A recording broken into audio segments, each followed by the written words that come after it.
Bienvenue pour cette nouvelle émission de Conflit, une émission un peu particulière parce que j'ai la joie de recevoir Henrik Wrensköld. Bonjour. Bonjour. Merci beaucoup Henrik d'être venu depuis la Norvège. Puisque les lecteurs de Conflit ont probablement l'occasion de vous lire régulièrement. Vous dirigez le média, la revue Geopolitica, qui est partenaire, associé avec Conflit. Donc on publie régulièrement analyses et entretiens que vous avez pu réaliser. Et donc au cours de cette émission, on va parler de ce pays qui est finalement assez peu connu. Vu de France, on a l'impression que la Norvège, c'est un peu le paradis sur Terre. C'est la Suisse du Grand Nord. Il y a du gaz, du pétrole, de l'argent, des très beaux paysages, des gens qui sont heureux, pas d'ennemis, pas d'adversaires, et donc tout a l'air de bien se passer. Est-ce que c'est vraiment le cas? Alors je suppose évidemment qu'il y a des problèmes comme dans tous les pays, mais surtout on va commencer peut-être par évoquer le gaz et le pétrole. C'est aujourd'hui la principale richesse de la Norvège? Tout d'abord, Jean-Baptiste, je suis ravi d'être ici avec toi. C'est un grand plaisir de faire cette coopération avec Conflit.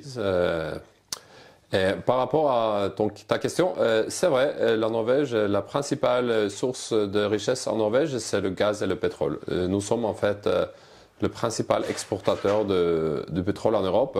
Et pendant une longue période, nous étions le deuxième plus grand exportateur de pétrole dans le monde. Mais ça, c'est dans le passé, il y a 20 ans par là.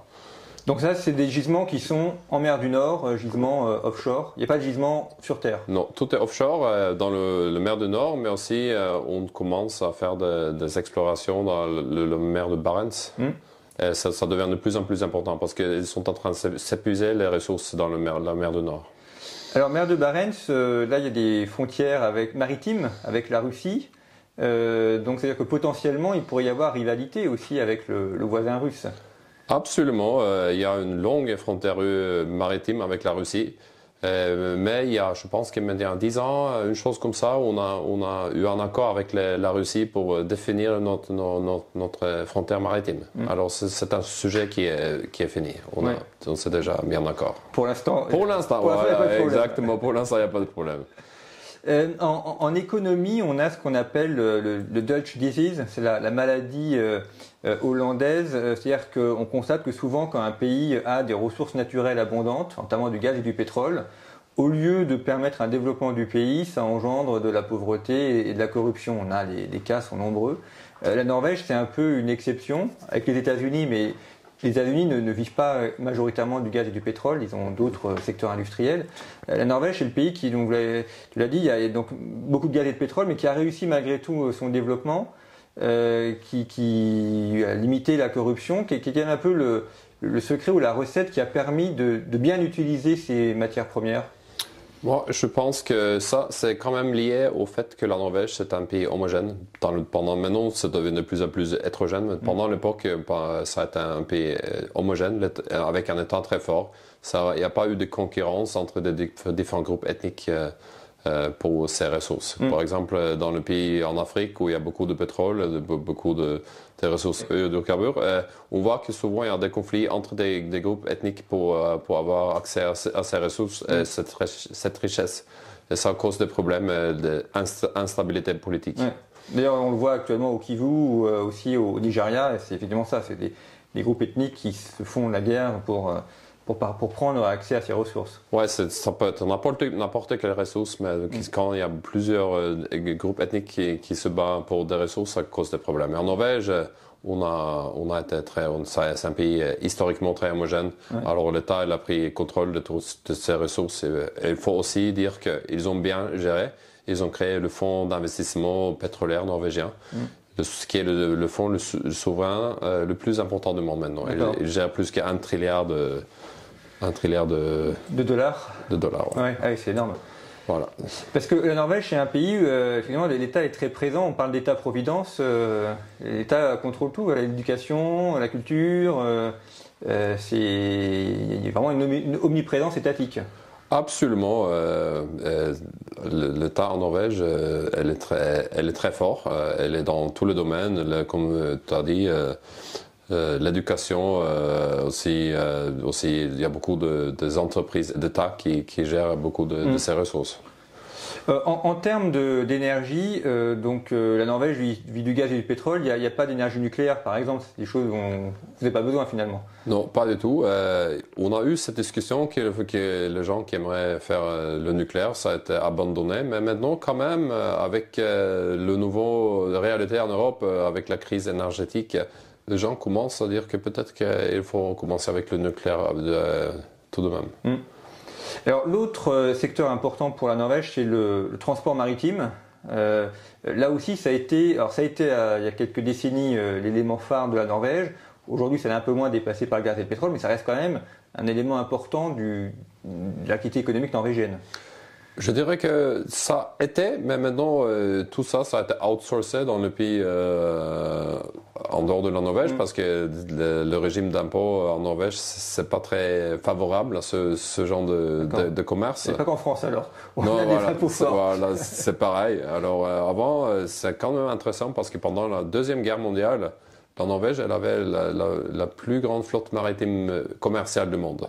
Et cette flotte commerciale maritime était très importante pour le fort de guerre allié pendant la Deuxième Guerre mondiale pour transporter de biens entre les États-Unis et l'Angleterre. D'accord, donc ça veut dire que les Alliés, notamment ce qu'on appelle la bataille de l'Atlantique, où on transportait le matériel entre États-Unis et Angleterre et après France, c'était grâce aux bateaux norvégiens. Beaucoup de ce bateau étaient norvégiens. Et ils ont même dit, il y a des gens, je ne sais pas exactement qui a dit ça, mais ils ont dit sans les navires norvégiens pendant la Deuxième Guerre mondiale, la guerre aurait été perdue.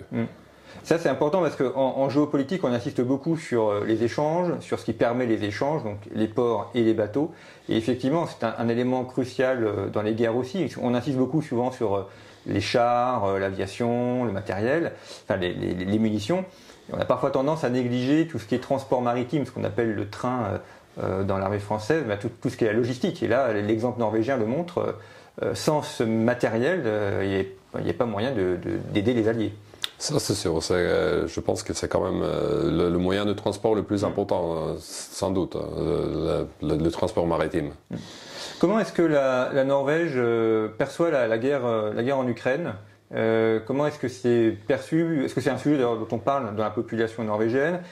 Étant donné du fait qu'il y a une frontière maritime avec la Russie, est-ce qu'il y a une crainte du voisin russe ou pas du tout? Comment est-ce que ça s'est perçu? On peut dire qu'avant la guerre en Ukraine, il n'y avait pas beaucoup de crainte envers la Russie en Norvège. On essaie d'avoir de bonnes relations. On a une petite frontière terrestre aussi dans le nord et aussi une grande frontière maritime. Il n'y avait pas de crainte. On pensait peut-être que la Russie pouvait rejoindre la famille européenne des États même. Ouais. Mais maintenant, la plupart des sociétés, elle est unique. Il faut aider l'Ukraine, quoi que ce soit. Il faut faire de son mieux pour aider l'Ukraine dans cette situation si difficile. Donc ça a vraiment modifié la perception que l'opinion publique avait de la Russie. Absolument, absolument. Pas que ça, je veux dire aussi, ça tournait la population plutôt vers le réalisme politique parce que c'est quand même un pays idéaliste, universaliste. Mais je pense que la guerre en Ukraine, elle a vraiment changé un peu la perception des relations internationales. Même si ça va très lent, les gens ils pensent aussi maintenant que peut-être le monde n'est pas si gentil ou idéaliste comme ils pensaient avant. Ouais. Il y a un article que j'ai beaucoup aimé puisqu'à Conflit, donc on a fait un dossier consacré aux ONG. D'ailleurs, nos téléspectateurs peuvent le retrouver. Tous les numéros de Conflit sont à retrouver sur notre boutique en ligne, revueconflit.com. Je rappelle que Conflit ne vit que par ses lecteurs. Donc, en vous abonnant, en achetant le numéro, vous permettez à la revue de continuer à se développer. Et on a consacré ce dossier aux ONG avec un article qui est paru sur le site de Conflit, où donc tu évoques les ONG norvégiennes. Moi, j'ai appris énormément de choses. Je n'imaginais pas que les ONG étaient aussi présentes en Norvège, notamment dans la politique internationale. C'est-à-dire qu'elles sont à la fois financées par l'État, et en même temps, elles interviennent. On a l'impression que même c'est les ONG qui font la politique de la Norvège. Oui, c'est vrai. Même notre premier ministre actuel, Jonas Gahr Støre, il a eu une carrière dans les ONG. Il a fait le Croix-Rouge norvégienne, je pense. Il était directeur de cette organisation. C'est vrai, ils ont beaucoup de pouvoir dans la politique norvégienne, absolument.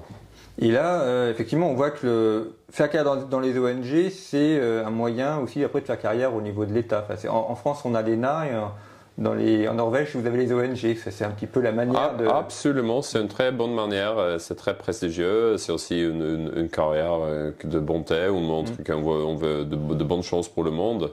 Alors c'est aussi une trampoline pour aller dans la politique. Ouais.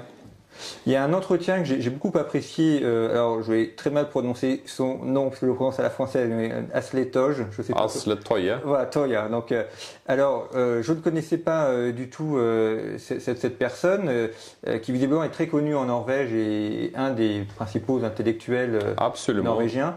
Je recommande vraiment à nos téléspectateurs de lire cet entretien. Comme il est long, on l'a diffusé en trois parties. C'est vraiment très intéressant ce qu'il dit sur l'ordre mondial, les grandes puissances, la Russie, l'Ukraine. Lui, pour le présenter brièvement, il est membre du comité Nobel, c'est ça? Membre du comité Nobel de la prix de paix et aussi il est professeur de géopolitique à l'université de Cambridge. Enfin, il a vraiment une pensée qui est très cohérente, qui est très bien, enfin, qui s'appuie sur des données tout à fait intelligentes. Après, comme tout élément, évidemment, ça donne matière à réfléchir et puis à débat contradictoire. C'est le principe même d'un entretien et d'un débat.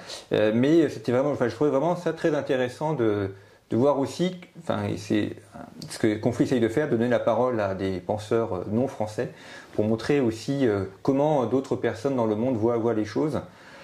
Et justement, comment la Norvège se positionne par rapport à ses voisins, la Suède, la Finlande.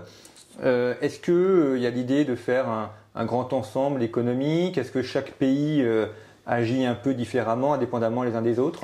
Ça a toujours été une pensée de créer genre une union nordique ou une union scandinave.